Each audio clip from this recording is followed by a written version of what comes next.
Good afternoon, everybody. This is Keith with SpreadSheet Sports again, welcoming you to another lineup review. Right now, you see on your screen my lineup and top 40 Tom's winning lineup from last night's SpreadSheet Sports League.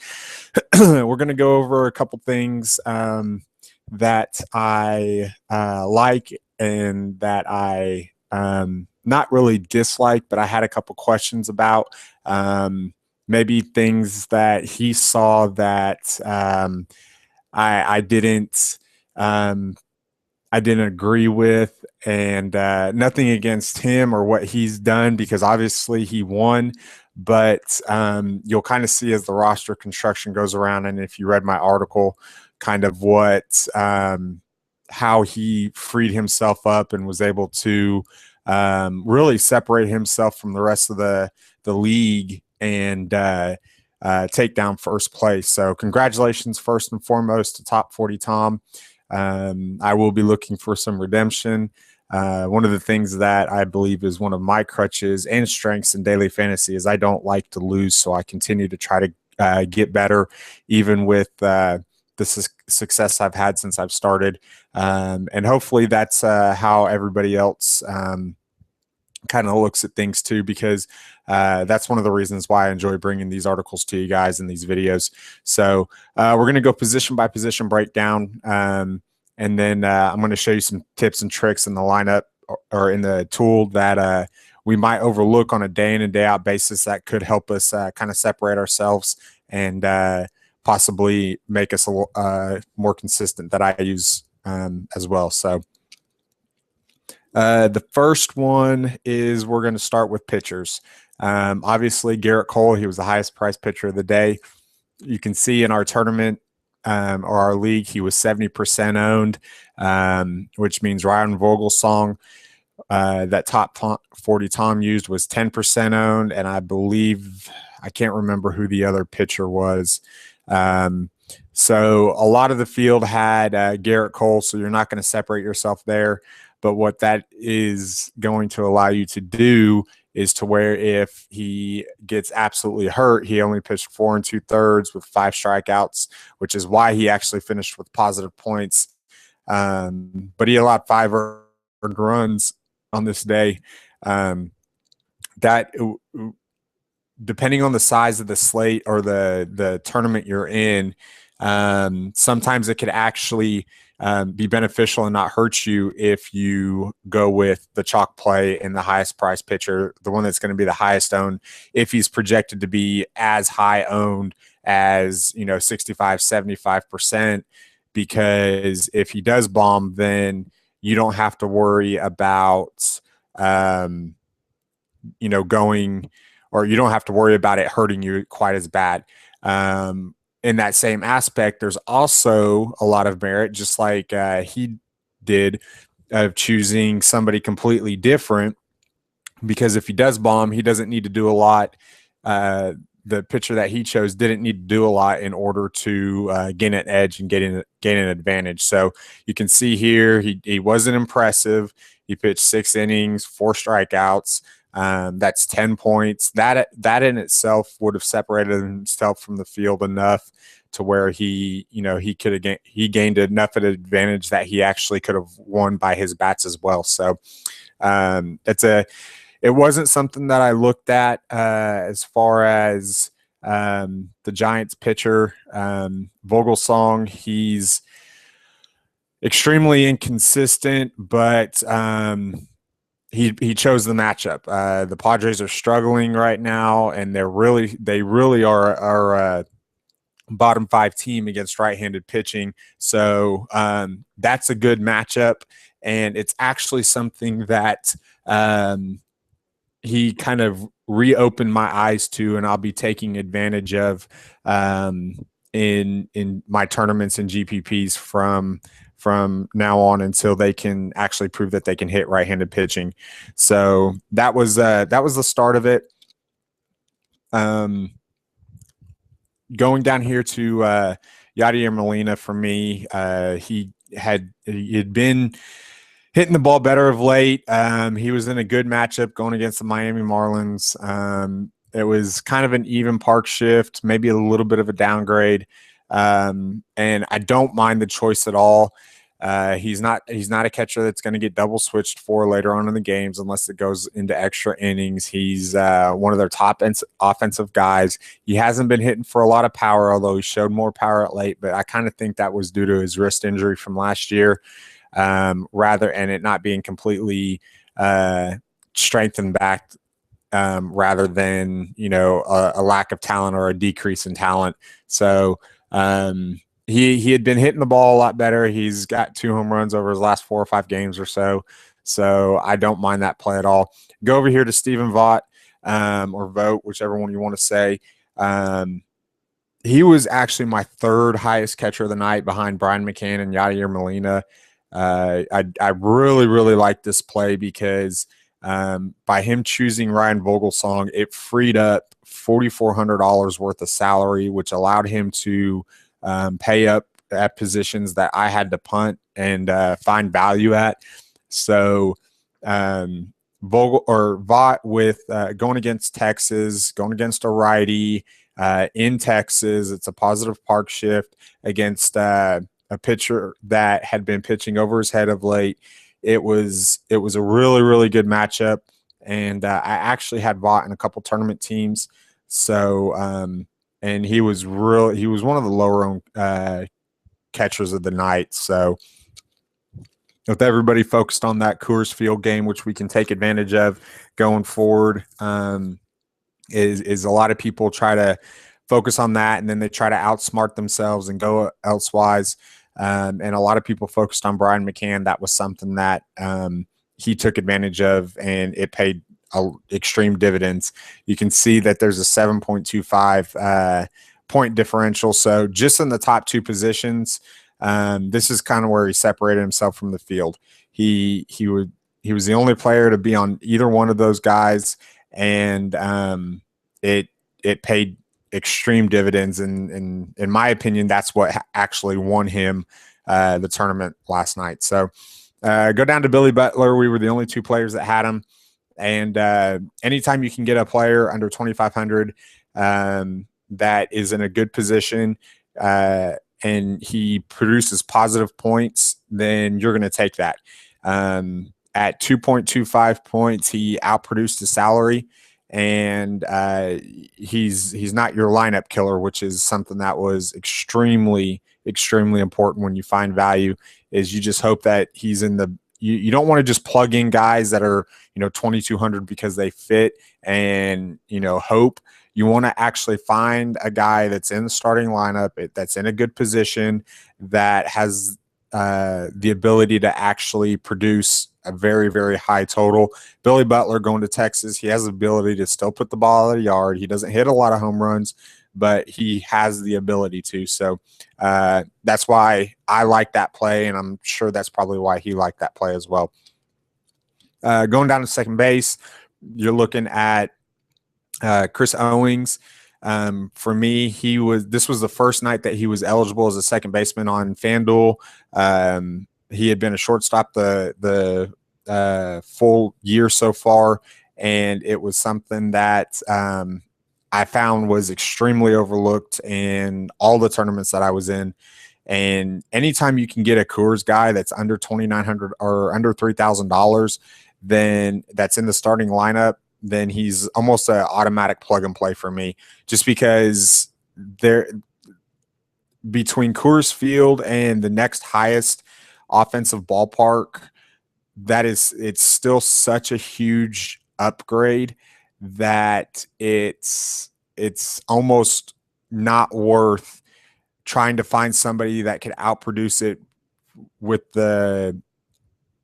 when you have the ability to have the production that anybody can have in Colorado. So DJ LeMahieu, he was only $200 more. He was in a better lineup spot than Chris Owings was, and frankly, he's on a better offense. He's got a lot more protection behind him. As far as big boppers with not only Troy Tulowitzki but Nolan Arenado behind him.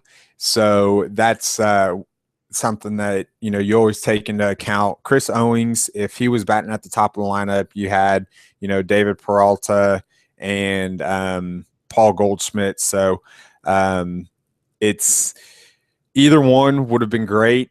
Just with me and choosing to put in Garrett Cole, I had to have a little bit more salary relief, and that was a way to get exposure. Pablo Sandoval, he really had an opportunity to have a breakout game. I felt like he was going to be under-owned throughout the whole night slate through on the site, and he actually was, but he just didn't come through for me.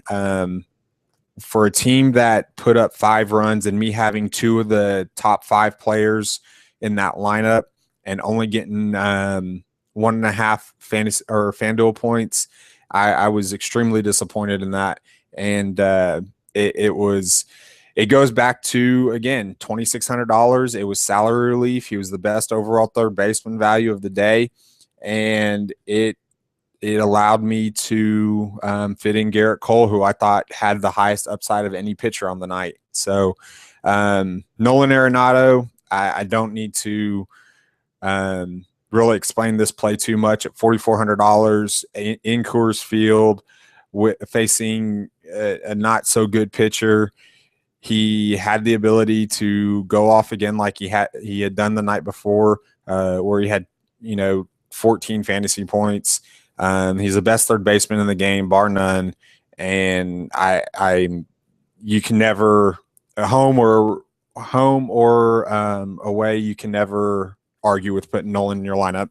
So he actually has more home runs on the road this year than he does at Coors Field, which a lot of people don't look at. They always think that the offensive numbers that the Rockies put up are a byproduct, and some of them are, but you also have to really, when you break down the Colorado Rockies hitters, you have to look at their home road splits, because guys like Nolan, guys like Tulo, some of their home road splits really, really stick out. So Wilmer Flores is somebody over the last 2 weeks who has consistently outproduced his salary, and he continues to be underpriced and under-owned. He was in my write-up yesterday, and you can see he was 50% owned. So I either everybody's thinking like I am in certain spots, or players or you guys are actually reading and taking note what I say in my articles, which is the ultimate compliment, and I do appreciate it. So he really is somebody that I have to start thinking twice about when I start using him. He's got to be in better positions than what I thought he was. And it's really not a byproduct of him. It's more of a byproduct of the offense in whole. The Mets are really struggling to score runs right now, and it's becoming increasingly difficult to be able to roster guys from New York just because they don't put up a ton of runs. When they start stringing runs in bunches like they were at the beginning of the year, then we can kind of go back to maybe playing the Mets a little bit, or they have to be in a really, really, really good spot for that. So he went with Brandon Crawford, which was one of my only concerns about this lineup. I didn't understand what the reasoning was behind it until I started looking into the numbers. Ian Kennedy is not good against left-handed batters, and Brandon Crawford is an above-average hitter at home against right-handed pitching. So it's something that was really, really I had overlooked. I like this play. The more I think about it, the more I look at it. He went to it to get a little bit of salary relief. You can see that other than Billy Butler, he was the only guy under 3,000, which is a great, great lineup construction. And I'll give him my final thoughts on the lineup here in a sec. But he just didn't perform for him. That's more of a variance. I feel like he would go back to the same play again if given the opportunity. And it's one that I can actually look to going forward. So it was if he's hitting at the top of the lineup, then he becomes automatic, you look at them more. But just because that bottom of that lineup doesn't produce for the Giants, you're really looking at hoping to get something out of that bottom of the lineup. So the Giants actually, they scored, I believe Buster Posey hit a grand slam. They scored 5 runs off of 2 hits. Kennedy walked a couple guys, and Brandon Crawford just wasn't in the mix. So it's a good play. He got a low ownership. It just didn't work out for him. So we're going to go Charlie Blackmon first. Obviously, he was the highest scoring hitter on my team, and he was the second highest scoring on his team. But Charlie Blackmon is one that he had some struggles about 2 weeks ago, but over the last 2 weeks, he's actually been playing a lot better. He's been not only hitting for average, but when he gets on, he has got on average the second largest lead in Major League Baseball right now. So that's it. It doesn't translate into something unless he actually takes chances. But you can see here that he's got 2 stolen bases. So even though he was 2 for 5, he had 2 run score and 2 stolen bases. So that's what jumped up his points a little bit, and that's something that a lot of players overlook as when they're constructing lineups, is especially on FanDuel, where you don't get negative points for caught stealing. If your player has the ability to steal a couple bases against a catcher that is below average at throwing runners out, then try to take advantage of that, especially if they can get on base. Look at his WOBA, look at his BABIP, look at his on-base percentage. It's something that a lot of players overlook, because those 2-3 steals that not just everybody can get, but only a couple players can get, it really does kind of help jump that point total up. You saw it the other night against John Lester, Billy Hamilton. He turns a walk into a triple, basically, and those points add up in a hurry. So usually if Charlie steals 1 bag, he's going to steal 2, and he doesn't get caught very often. I believe he's like 15 out of 18 in stolen base attempts this year. It might actually be a little bit higher. So David Peralta, obviously hitting the top of the lineup in Arizona against a below average pitcher. Even though I love my Rockies, David Hale is a below average pitcher. That was a no-brainer. A couple nights ago, he was 2,500. He should have been the highest player owned on the board, and for some reason, everybody looked over him, and he was less than, I think, 15% owned in some GPPs that I was in, and I absolutely cashed in with David Peralta. They jumped up his price at 3,400. I still think he's underpriced for being in Coors Field, especially against Rockies pitching. So that's something that you always want to kind of look at, is the salary changes coming into Coors Field and then leaving Coors Field. Usually you can find a steal or 2 in there. So Mookie Betts, he'd been playing a lot better. He was 1 for 4 with the RBI and a run scored. Like I said, 5 runs out of Boston. I had 2 Boston players, kind of a FanDuel version of a mini stack, and it just it didn't pay off for me. So I would go to it again if I was in the same situation, and I didn't mind at all.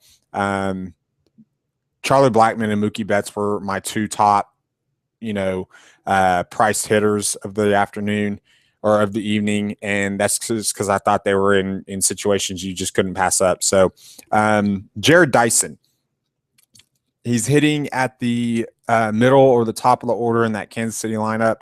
They've been shut out the night before by a not great pitcher, and Kansas City is one of those teams that they're scrappy. They fight, they come out, and I know you can't put the size of a heart in numbers and be able to translate it into fantasy, but I watch a lot of baseball, and that's something I do look at. So it's something I do take into account and consideration as far as when I put my lineups together. He was, it looks like he was, and this is where stolen bases can come into play again.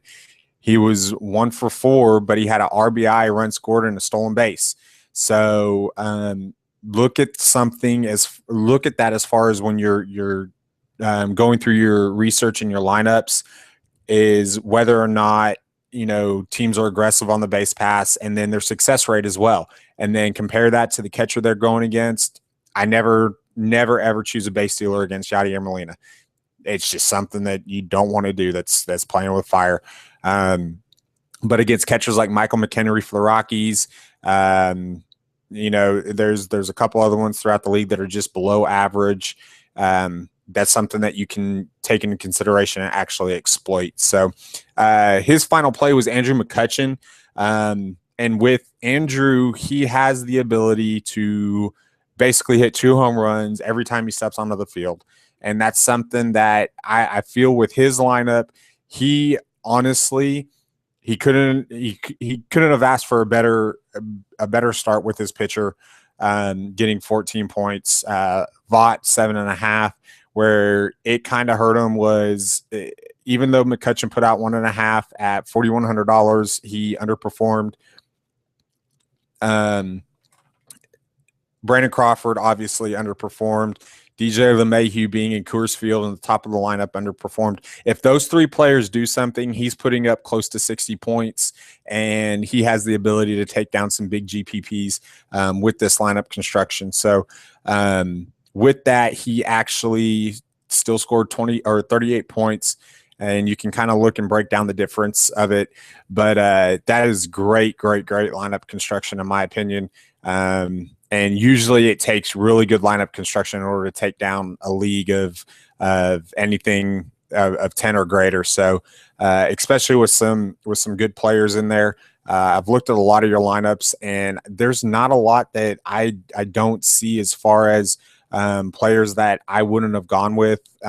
Maybe not in that situation, but I can't fault any of you guys for actually going with those players. So we're going to go here to our tool, and we're going to look at some stuff. I've got the default settings in here. The only thing I have changed is the pitcher. I've changed it from 75 to 25 to 25-75 on both.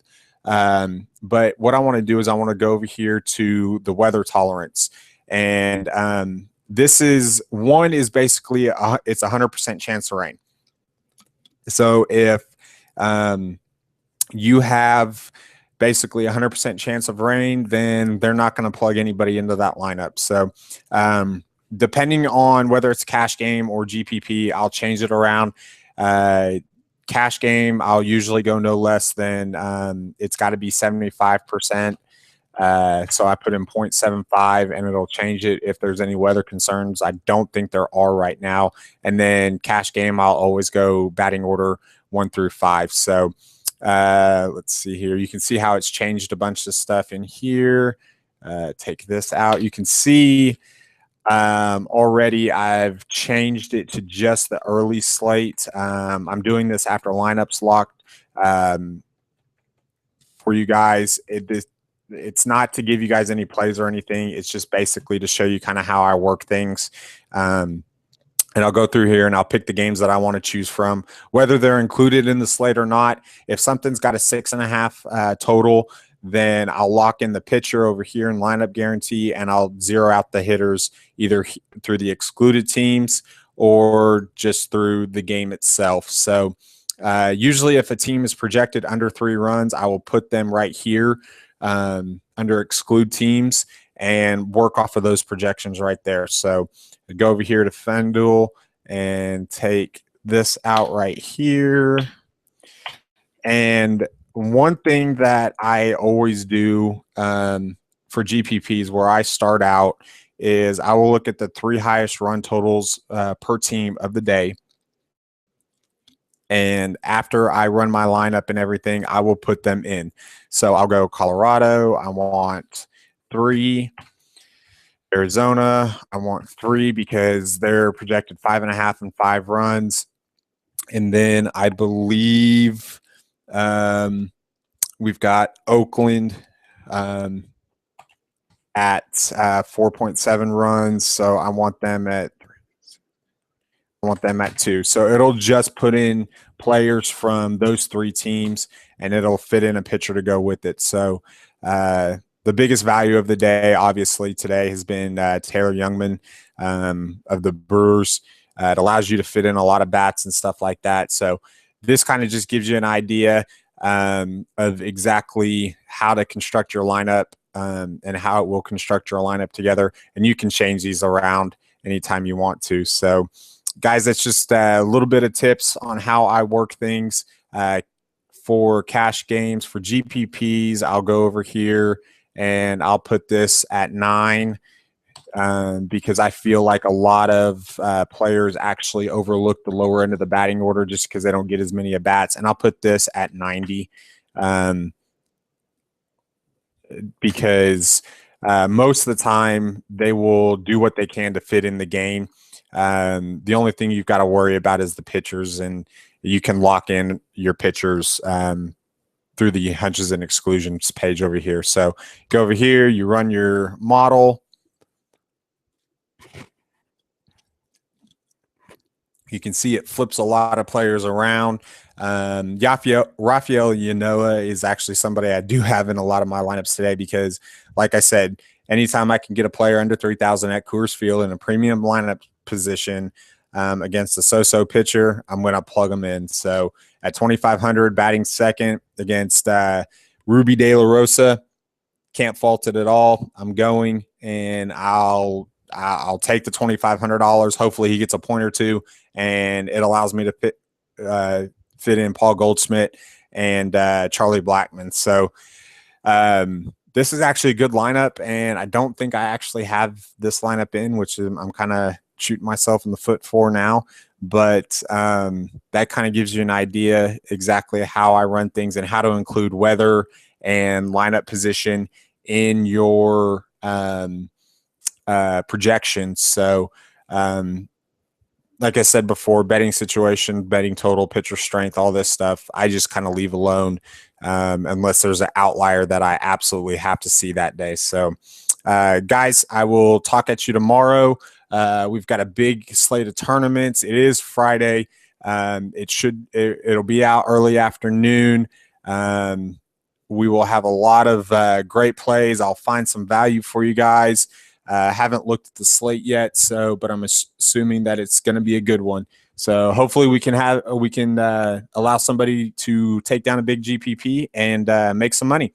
For Spreadsheet Sports, this is Keith, and good luck, everybody.